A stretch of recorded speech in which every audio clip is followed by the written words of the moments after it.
அல்லாஹ்வுடைய படையினர்கள் இஹ்லாஸ் உள்ளவர்கள். துனியாட வாழ்க்கையில இஹ்லாஸ் என்றது அல்லாஹ் எதை உலகத்துல விரும்புறானோ அதுக்கு வெளியால போறதும் இல்ல, அதுக்கு வெளியால ஒண்ட நினைக்கிறதும் இல்ல, அதுக்கு வெளியால உள்ள ஒண்ட மனசால விரும்புறதும் இல்ல. அவன் கல்புல ஹுப்பு துன்யா சொட்டும் இருக்காது, துன்யாவுடைய மோகம் அணு அளவும் இருக்காது. இஹ்லாஸுக்கு மாத்தமானதுக்கு பேர் தான் ஹுப்பு துன்யா.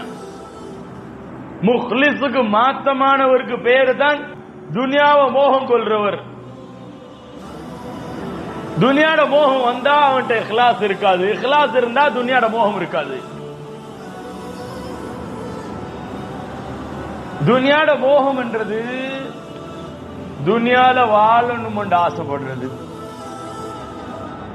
துன்யால ஒரு நிலைமை அடையணும் என்று ஆசைப்படுறது. ஒரு இப்படி ஒரு வீடு, இப்படி ஒரு வாகனம், இப்படி ஒரு பொண்டாட்டி, இப்படி ஒரு மொபைல், இப்படி ஒரு ஸ்டைல், லைஃப் ஸ்டைல் ஒன்று எங்களுக்கு இருக்கணும். அந்த மனுஷர் ஒரு ரேஞ்சில் எங்களை பார்க்கணும். இது எப்ப வருமோ கல்புல அப்ப ஃபசாத் உண்டாகும்.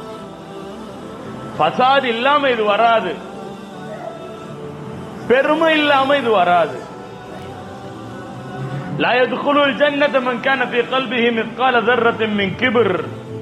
பெருமையில அணு அளவு இருந்தாலும் அல்லாஹ் தஆலா சொர்க்கத்தில் நுழைய வைக்க மாட்டான். பெருமையும் ஈமானும் ஒரு கல்புல ஒன்று சேராதுன்றாங்க நபி ஸல்லல்லாஹு அலைஹி வஸல்லம். இன்னொரு ரிவாயத்துல துன்யாட மோகமும் துன்யாவுடைய மோகமும் ஈமானும் ஒரு கல்புல ஒன்று சேர மாட்டாதுன்றாங்க ஸல்லல்லாஹு அலைஹி வஸல்லம்.